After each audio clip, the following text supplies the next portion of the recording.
Welcome to BD news.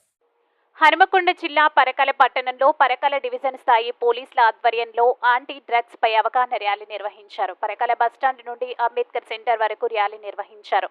యువత గంజాయి, cigarette, మద్యం లాంటి ఎన్నో వ్యసనాలకు బానిసై జీవితాలను నాశనం చేసుకుంటున్నారని, యువత డ్రగ్స్ వినియోగంపై పోలీసులు నిఘా పెంచామని, ఎవరైనా డ్రగ్స్, గంజాయి అమ్మినట్లయితే పోలీసులకు తెలపాలని పరకాల ఏసీపీ కిషోర్ కుమార్ పేర్కొన్నారు. ఈ కార్యక్రమంలో పరకాల సాయంపేట, ఆత్మకూరు, దామెర, నడికుడ మండలాలు సీఐలు, ఎస్ఐలు, పోలీస్ సిబ్బంది పాల్గొన్నారు.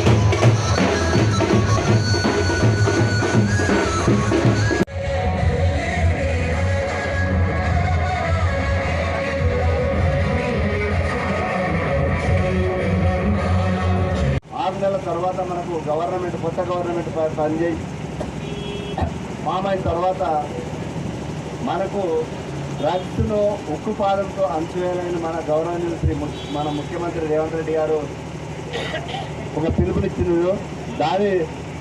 ఆ పిలుపులో భాగంగానే మేము ఆత్మకూరులో మనం దామెర్లో 2 కేసులు రిజిస్టర్ చేయడం జరిగింది.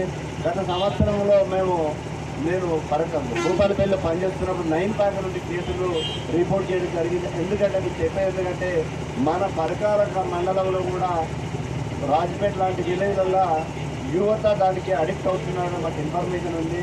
కాకపోతే మేము ఒకటే చెప్తున్నాము, మేము దేనిగానే అరికట్టగలము, కానీ దానికి ప్రజల యొక్క, విద్యార్థుల యొక్క, తల్లిదండ్రుల యొక్క సహకారం